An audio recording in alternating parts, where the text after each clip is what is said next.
that the pressure changes inside of the as you go down in a fluid.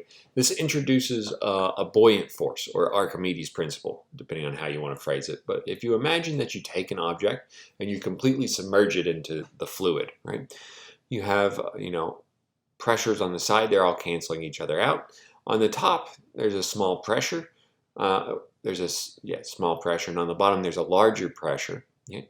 That's going to create a net force that once you put some object in there, it doesn't have to be in equilibrium, it's going to get a force that pushes it up inside of it. Okay?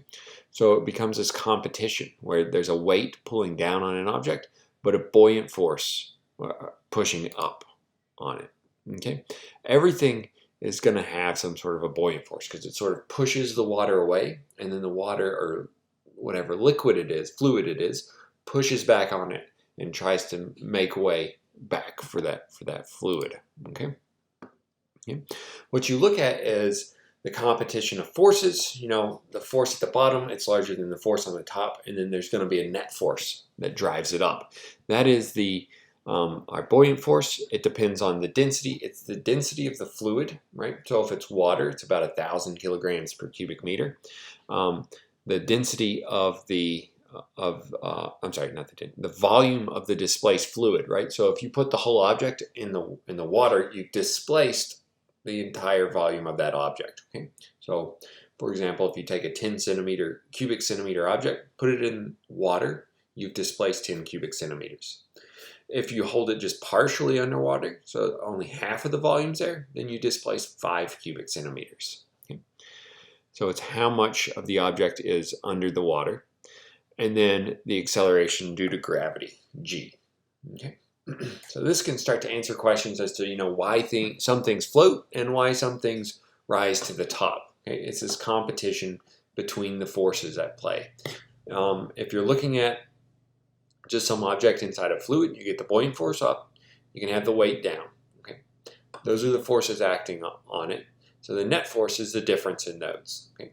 The buoyant force comes from properties of the fluid. The density of the fluid, how much of the object is underneath the fluid, acceleration due to gravity. Whereas the weight, it's the mass times g.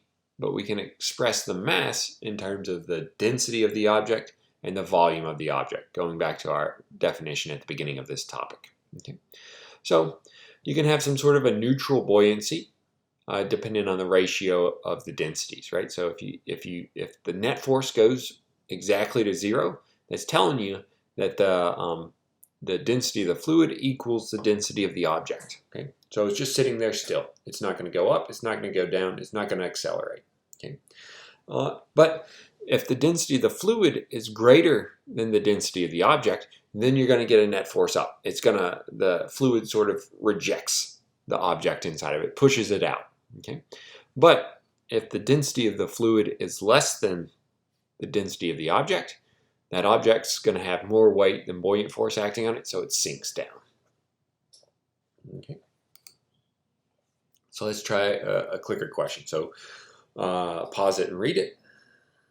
Okay, now if you start to look at it, the answer in this case, it's going to be C is greater than A, which equals B. Okay, so when you're looking at it, what's going to be the difference in the scale reading? So any one of these scales, we could think about the forces. You get the tension, that goes up.